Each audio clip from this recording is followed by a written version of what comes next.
ഞങ്ങൾ പുലിക്കാട്ടിൽ കുടുംബക്കാർ അപ്പനപ്പൂപ്പന്മാരായിട്ട് കൃഷിക്കാരും സാധാരണ ആൾക്കാരുമാണ്. അന്നൊരു ന്യൂ ഇയറിൻ്റെ തലേന്നായിരുന്നു. ഞാനും ഭാര്യയും മക്കളും ഞങ്ങളെല്ലാവരും കൂടി ഭക്ഷണം കഴിച്ചുകൊണ്ടിരിക്കുകയാണ്. പെട്ടെന്നാണ് അമ്മ ഞങ്ങളോട് ആ കാര്യം പറഞ്ഞത്. എനിക്ക് എല്ലാവരോടും കുറച്ച് കാര്യം പറയാനുണ്ട്. ഇനി വരുന്ന വർഷം കുറച്ച് തീരുമാനങ്ങൾ എടുക്കാനുണ്ട്. നിനക്ക് എത്ര സപ്ലൈ എഴുതിയെടുക്കാനുണ്ടടാ? കൈയും കാലും എല്ലാം എടുക്ക്. ഈ വർഷം എല്ലാം എഴുതിയെടുത്തോണം. നിന്നെ ഹോസ്റ്റൽ വിട്ട് പഠിപ്പിക്കുന്ന എന്തിനാ? ആഴ്ച ആഴ്ച ഇങ്ങോട്ട് കയറി വരാൻ വേണ്ടിയിട്ടല്ല. മര്യാദയ്ക്ക് അവിടെ നിന്നോണം. ഞാൻ പറയുമ്പോ ഇനി നീ ഇങ്ങോട്ട് വന്നാൽ മതി. കറക്റ്റ്.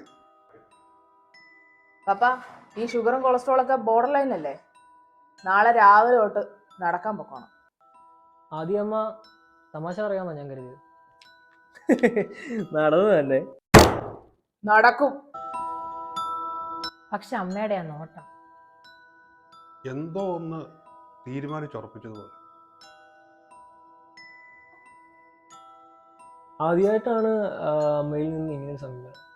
സാധാരണ ഒരു കാര്യത്തിലും അമ്മ ഇത്ര വാശി പിടിക്കാറില്ല. കെട്ടിക്കൊണ്ട് വന്ന പിന്നെ ഈ വീടും ഇവിടുത്തെ അടുക്കളയും മാത്രമായിരുന്നു അവളുടെ ലോകം. We believe it's the beginning of something.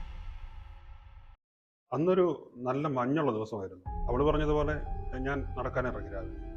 ഞാൻ 5:30 അലാറം വെച്ച് എഴുന്നേറ്റ് ബൈക്ക് എടുത്ത് ജിമ്മിൽ പോയി. ഞാൻ തലേന്ന് തന്നെ ബുക്കെല്ലാം പഠിക്കാൻ റെഡിയാക്കി വെച്ചായിരുന്നു. ഏകദേശം ഒരു 6:30-7 മണിയോടുകൂടി ഞാൻ തിരിച്ചു വന്നു. ഞാൻ ജിമ്മിൽ നിന്ന് വന്നപ്പോൾ പപ്പ വീടിൻ്റെ ഫ്രണ്ടിൽ ഇരിക്കുമായിരുന്നു. ചേട്ടന്റെ ബൈക്കിന്റെ സൗണ്ട് കേട്ടിട്ടാണ് ഞാൻ പിന്നെ താഴെട്ടിറങ്ങി വരുന്നത്.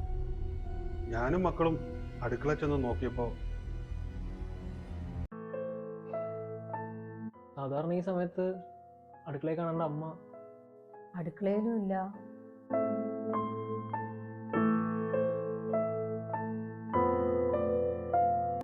ഞങ്ങള് ആകപ്പാടെ പേടിച്ചു പോയി. ഞങ്ങൾക്ക് എന്താ ചെയ്യണമെന്ന് അറിയത്തില്ലായിരുന്നു. ഞാനും ചേട്ടനും പുറത്തിറങ്ങി അമ്മ ഉള്ളിടത്തൊക്കെ പോയി നോക്കി.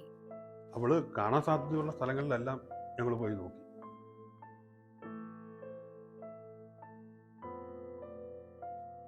അപ്പോഴാണ് ബെഡ്റൂമിൽ നിന്ന് മകളുടെ ശബ്ദം കേട്ടത്.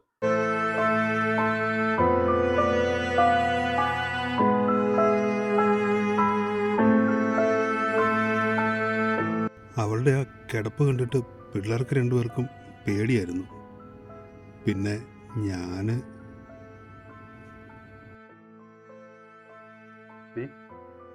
നീ എണീക്കാതെ? എല്ലാരും എഴുന്നേറ്റോ? എഴുന്നേറ്റു. എന്നാ പിന്നെ എല്ലാരും അവരോട് പണി ചെയ്തോ. അല്ല, നീ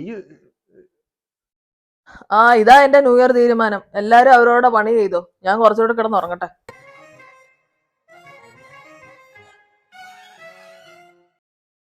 അവള് പറഞ്ഞത് വളരെ ശരിയാണ്. നമ്മുടെ കുടുംബിനികൾക്ക് ഒരു റെസ്റ്റ് കിട്ടേണ്ടത് വളരെ അത്യാവശ്യം. എന്തായി ചെയ്തോണ്ടിരിക്കുക.